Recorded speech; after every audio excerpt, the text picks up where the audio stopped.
everybody, it's Joe Parrott, founder of the Ladies Working Dog Group. Are you feeling stuck with your gun dog training? Trust me, you're not alone, and that's exactly why you need to be here. Every week, we're bringing you the best tips and hacks to make training your gun dog easy peasy. We'll keep it straightforward, no fuss, just actionable guidance that you can put straight to use. So let's get started. Hello and welcome to another episode of Found It Fetched It. This week I am going to be talking to the LWDG mindset coach Emma Liddell, who helps our society members every single week to feel fabulous about themselves and their training. This week we're going to be talking all about a treat for the dog, but what about me? How can we go about rewarding ourselves? So firstly, let's say a big hello to Emma. How are you today, Emma? I'm really good. I'm really looking forward to doing this podcast because rewarding ourselves and looking after ourselves is something that I'm really passionate about. As I just mentioned, you are our LWDG mindset coach. So every single Monday, you sprinkle us all with fairy dust of do this, let's go out and do this. And it does, without doubt, put our whole community in a fabulous mindset for the week ahead. And we wanted to take a little bit of your fairy dust sprinkling into this podcast. Talk about something we think our members should do, but that everyone should do. And that is prioritize self-rewarding for ourselves. Like we talk about self-rewarding for the dog, but and why and how we control that, but we don't talk a lot about how important it is to self-reward and self-care for ourselves, do we? No, and I think when you suggested the topic to me a little while ago, I was like, that's a genius idea because there are so many of us that have probably endless debates, even with my friends, about what do you have as a treat for your dog, whether it's obviously, I don't know, a tug toy or a ball or whatever we use to train our dogs to reward them, or food. I've got a whole room, I'm embarrassed to say, at least a cupboard full of different treats where I'm like, this is going to be the next new magic treat that my dog's going to love. So it's something we talk about when we talk about rewarding our dog. Do we reward them with touch? Do we reward them with play? Do we reward them with food? But it's not something we've touched about. How do we reward ourselves? As you've probably said that, the listeners have probably thought, oh my God, I've never even thought about this. But how can we recognize when we need to take a step back and reward ourselves for our efforts in dog training? I think rewards should come after every session, really, because we've shown up and we've done it. And for a lot of us, that in itself is a big deal, depending what's going on in our home lives, depending on how busy our lives are that we juggle, or emotionally, we just don't feel up to it. We've got the blues, or we're really struggling through a difficult part of our training, or we just don't have the right vibe that day. And to still show up and train our dog in itself is an achievement, regardless of whether it goes to the plan we intended or not. So just for the fact that you've shown up, and I'm not saying that means that you can just discount everything and say, I've shown up, so that's good enough, because obviously we still need to put the care and attention into the dogs that we're training. But the fact that we've actually committed to the time for ourselves and our dogs in itself is quite an important thing to recognise. When we talk about rewarding ourselves, give me some examples of like small things we can do, like on or off the field, to just reward ourselves a little bit for when we are doing well. And you know what? This is a really interesting idea because most of us see a reward as buying ourselves something. So when we talk about things, it's generally about buying ourselves something or eating something. I've had a really terrible day, therefore I'm going to eat a chocolate bar, or I'm going to get a takeaway, or I'm going to have an extra glass of wine or gin or whatever our tickler fancy is. Or certainly, and this is something you guys will have heard many times before, I'm a self-confessed gun dog stuff addict. It's like, oh, I'm going to treat myself to that new dummy, or I'm going to treat myself to that new training vest. Now, that's often for two reasons. One is potentially because the training hasn't gone to plan, and I'm assuming that this magical new dummy in my life or vest is going to make me a brilliant dog trainer, when the reality is it's probably not going to change that much, although there's some great products out there to help our dogs. But it's about understanding the difference between a pick-me-up, which is what they are, and actually a reward. And pick-me-ups are different. And sometimes, if we're really honest with ourselves, can be a little bit unhealthy at times if taken to the extreme. Whereas a reward is actually doing something which is going to nourish ourselves. So I don't think, unfortunately, a chocolate bar, as much as it's going to hit the spot, is going to nourish ourselves. A new dummy, although very pretty and very exciting when we open the packaging, it's not going to nourish me. So a reward is something that's generally quite positive and nourishing. So that might be around spending time in nature, taking a deep breath. It might be around journaling, actually what went really well that day and reflecting and going, oh my God, that was really good. It might be sending that video to one of your friends that you know is absolutely going to celebrate, or putting it on the forum. It might be going to bed a little bit earlier that evening. It might be actually picking up some really nice, tasty, nutritious food on the way home. It doesn't have to be boring and horrible, just something that you really, there can be so many different ways which we can reward ourselves. But pick me ups and rewards to me are very different. Yeah, because like when you mentioned there buying a dummy, really that's the reward for the dog, not us, because we don't run around with it in our mouth. But it's finding things, like you said, that are little and make a difference. But also it's remembering the underlying concept here. We reward our dogs for positive reinforcement, work done well, building habits. We can apply that principle very quickly, very easily to us as humans, because that's what it initially was created for, if that makes sense. We do need positive reinforcement, don't we? Yeah, absolutely. If we think about it from that classical conditioning perspective, or as Claire often says, it's about putting money in the bank, isn't it? It's about reinforcing, putting money in the bank all the time. It's the same thing for us. We are still animals at the end of the day. We're very complex, confused ones a lot of the time, but we're still animals. So it's about being able to say, and sometimes it's around that level of motivation. If I do this, at the end of it, I'm going to do that. Now, again, it's what the that is that we need to focus on.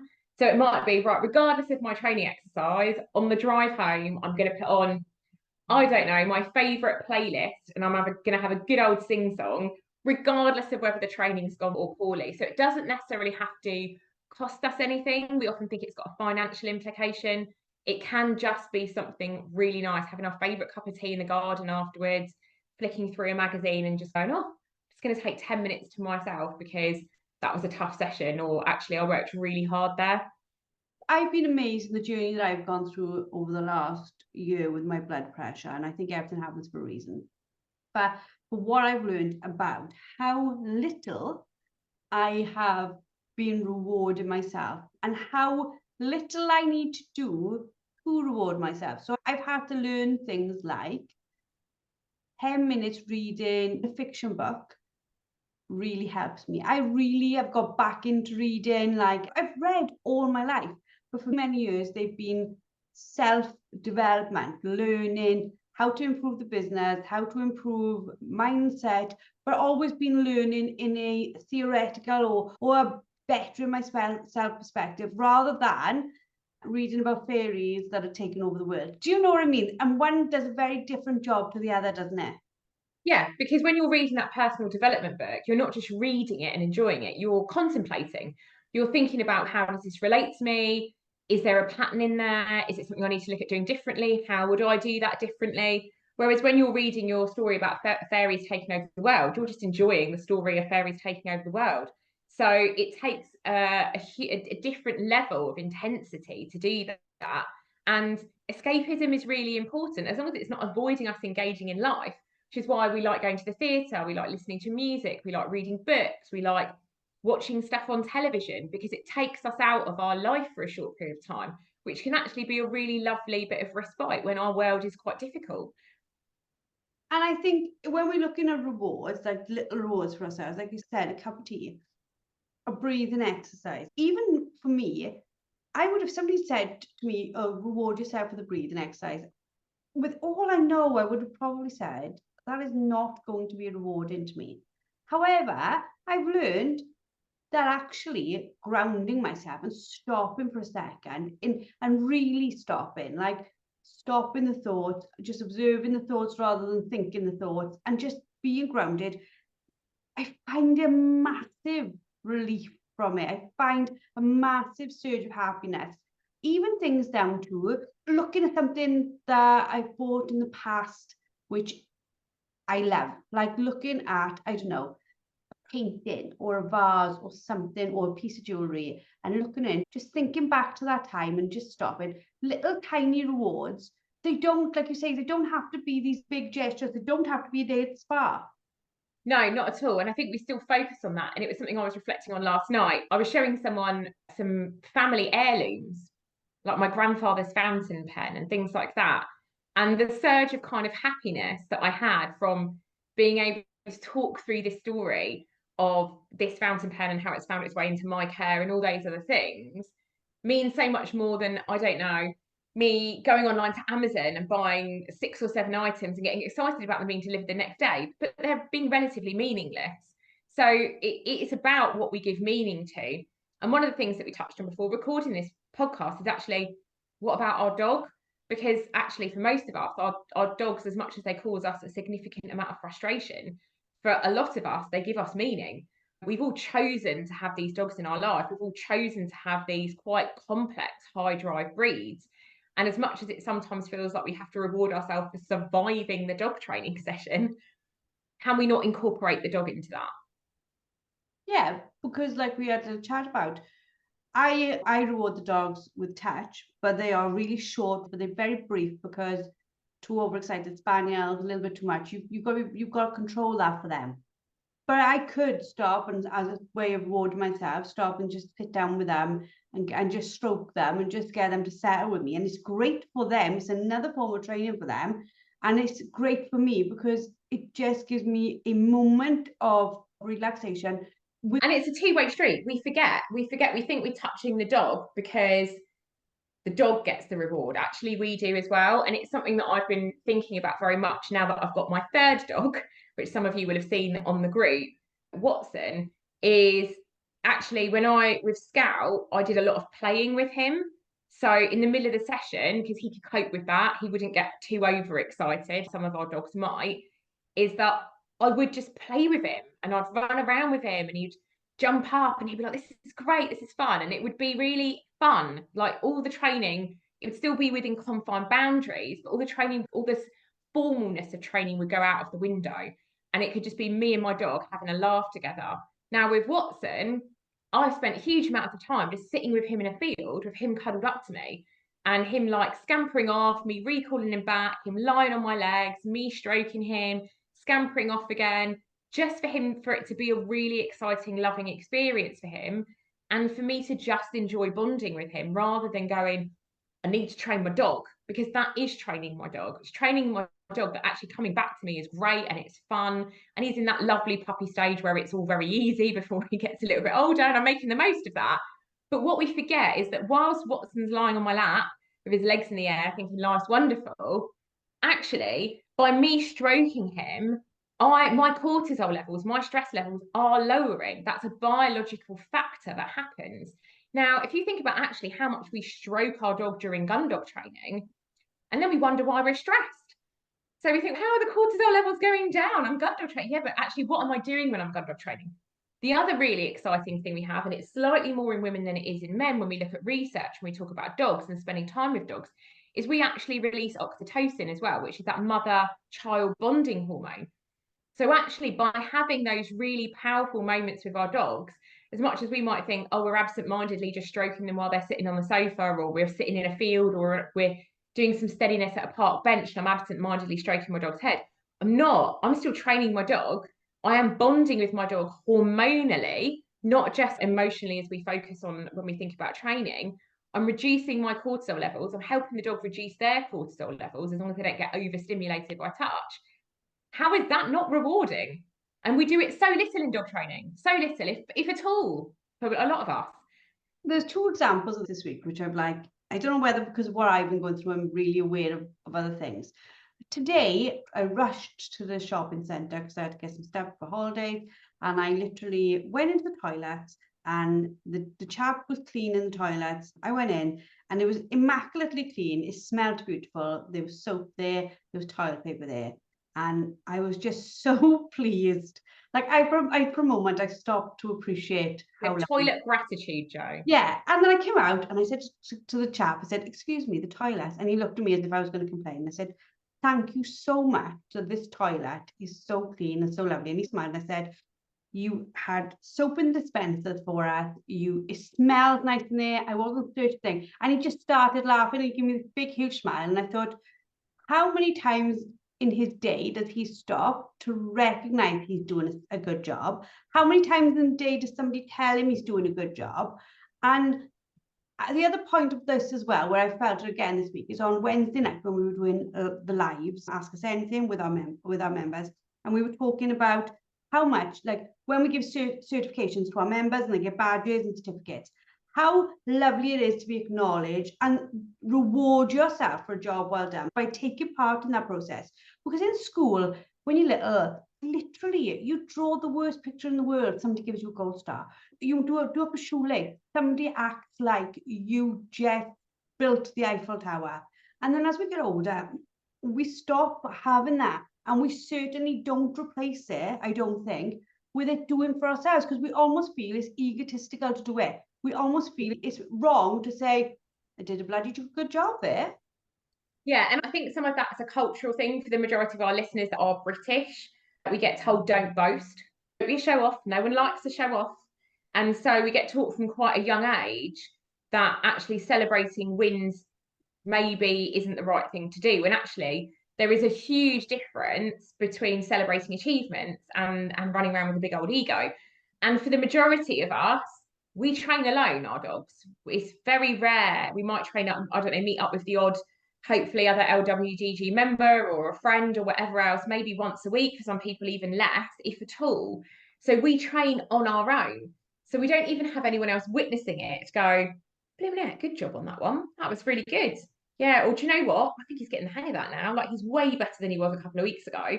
So it's very hard for us because we don't get that external validation from anybody else. So I think that's why community is so important, whether it's by posting on the forum and having each other support each other. We tend to see a lot of the stuff is around the negatives, around like I'm stuck with. And it comes, if we think about a lot of our lives, even when for those of us who've got full-time jobs or part-time jobs, we generally only have communications when things go wrong, rather than when things go right. So we often apply those same rules to our dog training. We focus on what went wrong or didn't go to plan, as I prefer to say it, not necessarily wrong, just didn't go to plan, than actually what went really well. And that might just be, do you know what? His sit is super quick suddenly, like really neat, really quick. Okay, we did a lap of the field with a dummy in his mouth. We can work on that. But do you know what? When I recalled him to come back to the car, he came straight back. That was nice. That was good. But because we often don't have other people witnessing us, and a lot of us are too scared to video ourselves, we focus on the one thing that maybe didn't go to plan, or two things that didn't go to plan. I think, and I would challenge in fact, anyone listening to this that's a member, challenge me to this. I'd love it. Post a video where your entire training session went wrong, because there won't be one. Something in that session will have gone right.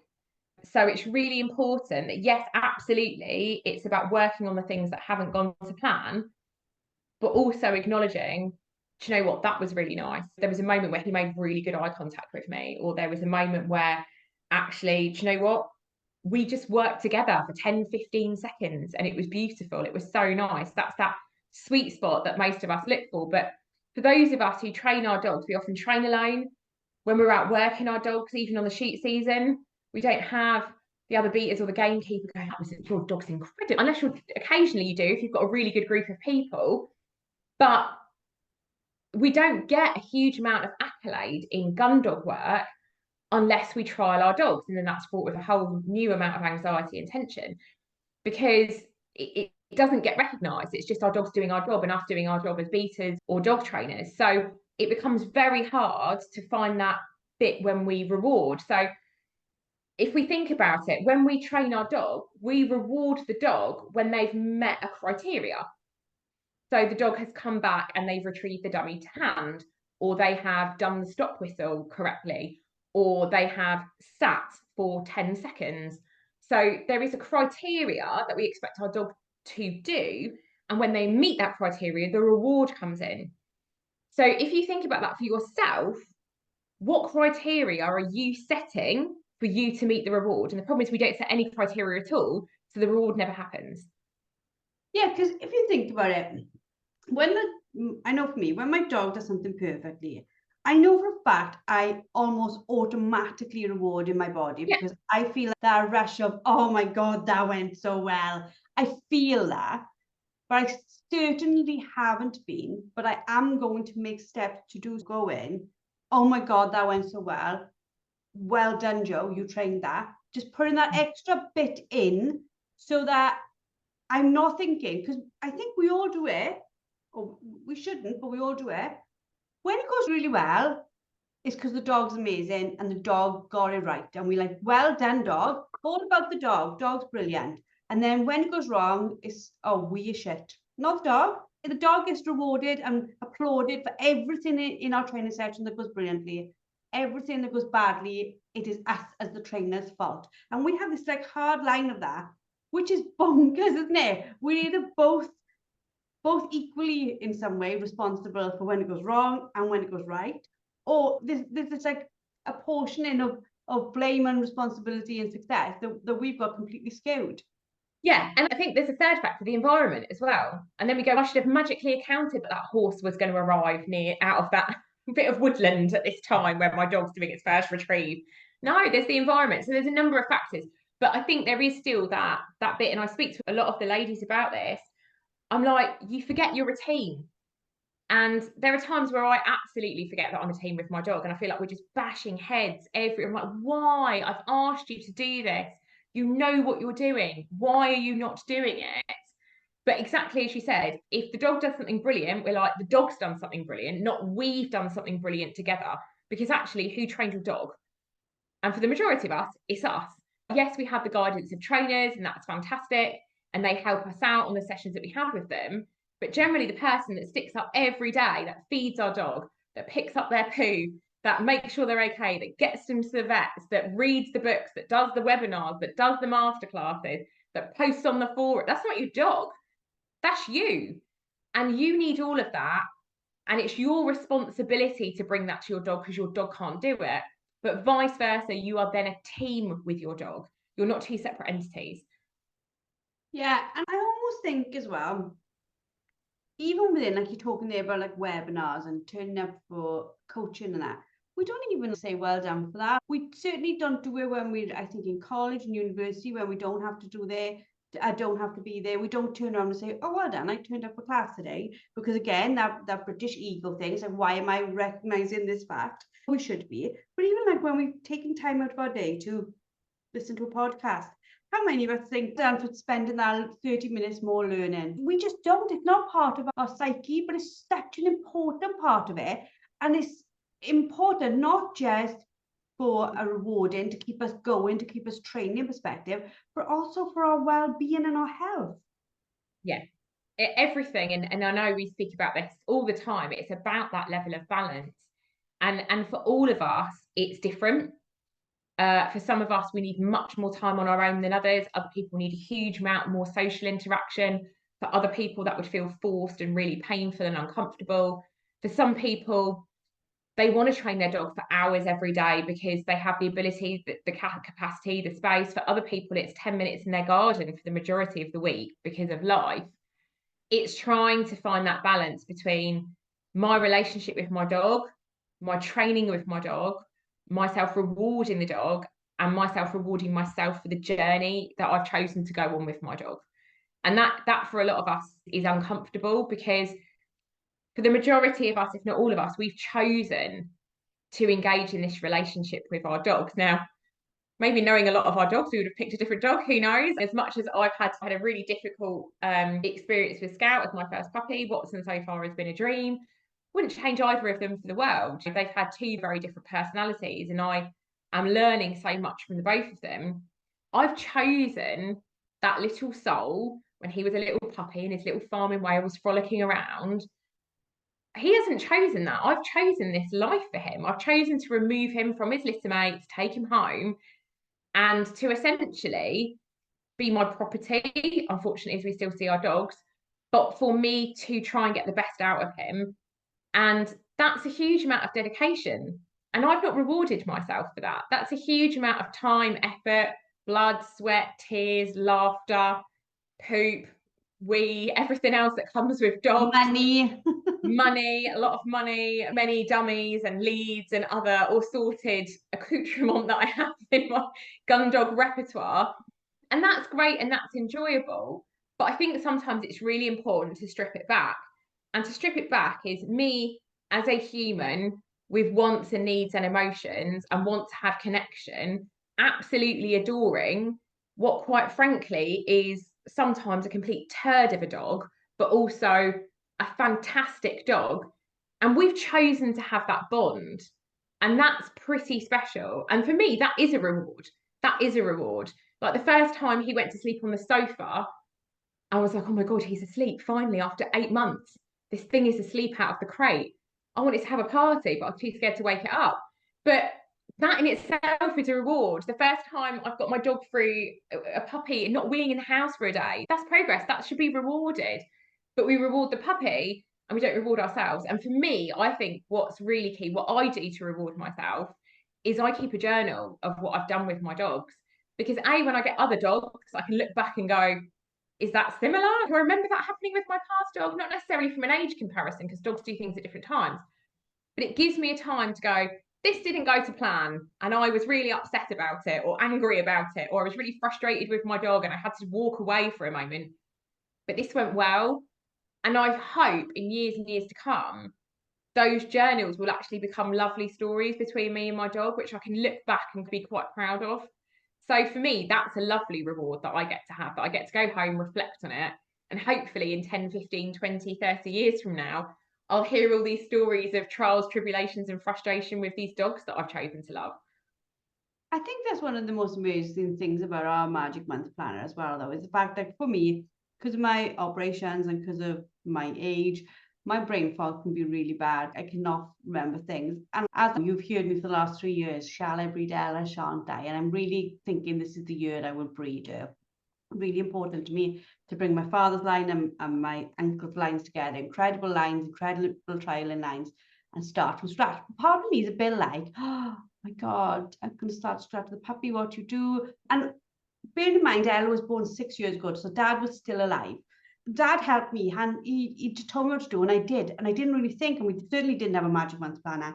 But now I'm like, how good would it be to have that Magic Month planner and go, what did I do at the beginning? Because I'm really nervous about doing it this time on my own, even down to things like mating, because I've got the sire and the dam. Do you know what I mean? I've got both of them. So I'm going to have to be there for that process. I'm going to have to be conscious of the choices I make. And I'm just like, oh my God, I just wish I had something that took me back to when I did it myself before. Because books are great and all books are fabulous because we all learn something. I've learned something from every single book I've ever read. I can honestly say that. Even if I've not agreed with most of the book, I've always learned something. But have my own thoughts on something would be more, they would be more useful to me in the fact that I could remember what I thought about that process at the time. And also from the fact that when the pup's born, when I choose one to keep, okay, what am I going to do this time that I did last time that worked? What am I not going to do that I did last time? Because we're creatures of habit. Will I make the same mistake again? Or will my journal then say, don't do that. That didn't work with this dog. And bearing in mind, not every dog's the same. Every dog's different. But you know, that whole being able to go back to it. And the reward I would get from that of going, well done, Joe, you kept a journal. So now you can remember this time. Yeah, and I think for me, what's been really nice is it reminds you that you get through it. It's that reminder of you turn over the first, I don't know, 30 pages and your dog's still weeing in the house or whatever it's up to. And then it does stop. The journal doesn't end. It keeps going. It keeps getting better. And then there's some days where you're like, my dog did this and it was amazing and I felt great and I really feel like I'm connecting with my dog. And then you're like, my dog's an idiot. Why have I got him? Maybe I should just use him for this instead or whatever else. But it reminds you that our training is not linear in any way, shape, or form. And I think what separates that out from an instructional book is it doesn't have those peaks and troughs. It doesn't have that in there. It's just like, these are some great exercises you can do with your dog, and they're fantastic for reference. It's not saying that those books shouldn't exist, because they're fantastic for training our dogs, and I've got loads of them. But what it doesn't account for is the emotional journey that we go through with our dog, where you're like, ah, it's taking him out the third day in a row and he's still on the long line and he's still being an idiot. And you're like, but then you can skip forward 4 months and you can be like, had him off the long line today and he recalled and it was brilliant. So it's that reminder. And what those books teach me, those journals, and I did exactly the same when I used to keep my hawk, is the importance of persistence and the importance of showing up every time, even though you might have your heart in your mouth thinking, I hope to God this goes to plan. But again, it goes back to, I've never seen a dog training session ever where everything has gone wrong. There's always something that's gone right. And those journals are a really good way of keeping that. I also think as well, like when we're talking about the processes we go through on reflection when we're journaling and how that can be rewarding, there are other ways we can reward, because that's off the field. There are other ways we can reward on the field just for a couple of seconds, aren't they? So can we talk a little bit about how, not like your body position, but just basically thinking about your body's mechanics, good posture, things like that. How, because we always say to people when it's all going wrong, okay, step back and breathe. And we give them this not a mantra, but it's like a concept of what they need to do to calm down. What can we do to reward in a similar way? So for me, the word that always comes to me is pause. Just pause. So just not even step away or whatever that might, just pause. Because what happens is if I take my dog out onto the field, let's say for example, I'm doing that wonderful exercise of healed work, which all of us hate. It's one of the most important things we do with our dogs, and all of us despise it and we want it over and done as quickly as possible. And then we realise that we never stop training heel work, really. It's just an endurance exercise that we go through. Unless you love doing whatever that amazing heel work, very jealous of all of that. But when I think about me doing heel work with my dog, I'm thinking about the dog, I'm thinking about the dog's position, I'm thinking about my hands, I'm thinking about how I'm holding the lead, I'm thinking about how and when I'm going to reward. And if you think I'm standing in this field, and if you imagine it's a camera lens, that camera lens is focused on just me, just the dog, just the lead, quite frankly, just his gob probably, if I'm still treating treats as I'm getting along with it. That's all we focus on. So it's such a kind of microscopic view of that. And that can become really intense, really, really intense. And we're so focused on the dog and our body's tensing up and what am I doing with the lead and when do I put the treat in his mouth or what am I doing or where is his legs, where's my leg? Am I stopping enough? Am I turning enough? Am I changing pace enough? And it becomes this microscopic, intense situation, which is really stressful, depending on how our heel work's going. What if we just zoomed out? What if you just stopped and paused and you just imagine that camera lens coming off, almost like a drone coming out and taking in the full view? I am in a field. There is soil under my feet, grass under my feet. Maybe the wind's blowing. Maybe there's trees in the distance. Maybe I can smell something nice. Maybe it's just the smell of cut grass or whatever's growing in the field next to me or whatever that might be. And reminding myself that it doesn't have to be that intense, that I am part of something massive. I'm part of the world. And by almost zooming out of that and taking off that intense focus on that tiny thing, it can give us perspective. We tend to stand up straight, especially when we're doing heel work. We tend to be a little bit more hunched over our dogs because we're looking at what they're doing. We're looking at what we're doing. Just stand for a moment, pause, look around you, look at where you are. It might be that you're looking at nature. It might be somewhere really beautiful. It might be not. It might be that you're on a housing estate somewhere and you're actually just taking in the surroundings of what's going on around you for a moment because it's a quick round the block bit of heel work before you have to feed the kids. But it's about reminding yourself this is bigger. So even if you're standing on that housing estate, wonder what's going on in the other houses. Are they making dinner? Are they watching telly? Just reminding yourself in the nicest way, and I don't mean it in an egotistical way, it's not all about you. It doesn't have to be that intense. The rest of the world is carrying on, they're getting on with their lives.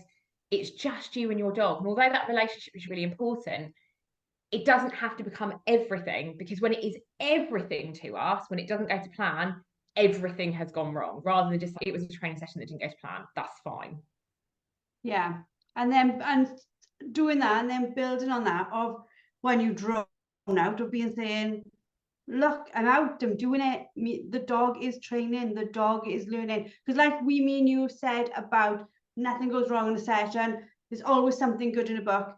There is going to be something in that 10 minutes, those 15 minutes, that 1 hour and 15 minutes, where your dog is doing stuff habitually that you've already trained that is doing well.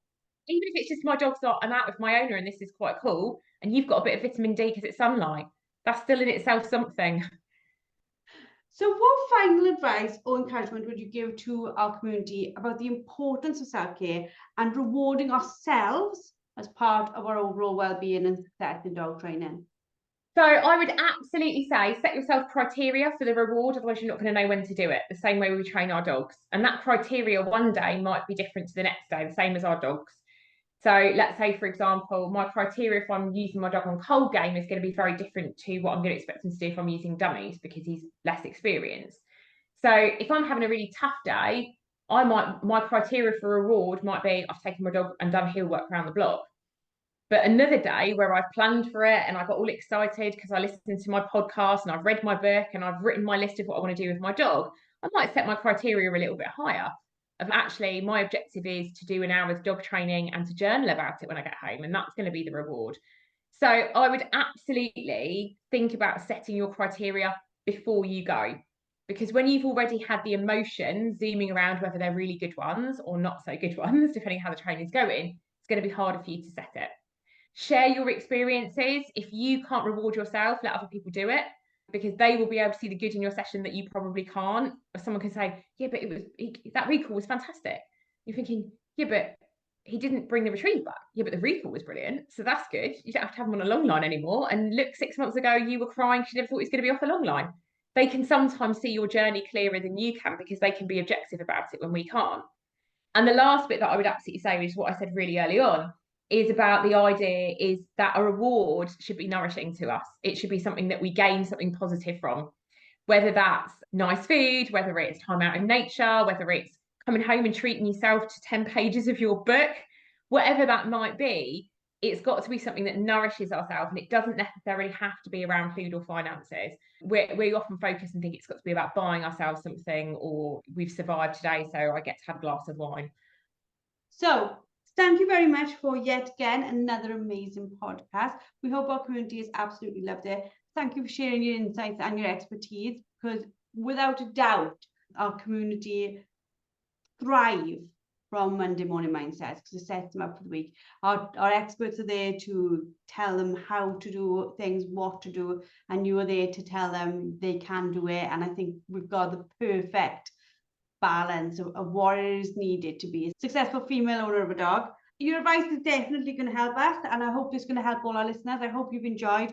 I hope it gives you greater joy in your personal well-being and in your dog training, because I think we tend to forget about ourselves so much when really we should be putting ourselves at the forefront, even though we spend a lot of time feeling guilty for doing so. For our society members, there's loads coming up with them above and beyond our Monday morning mindset, so look out for that. And for those of you who are listening to us on Found and Fetched It and want some help with your training, please go along to Instagram, type in freebies or type Kickstart into the messages, and we'll either send you a free course or free PDFs to help you with your dog training. That's all for this week. We hope you've enjoyed. Please like, subscribe and review. Your reviews help other people to find us, and we shall speak to you all next week.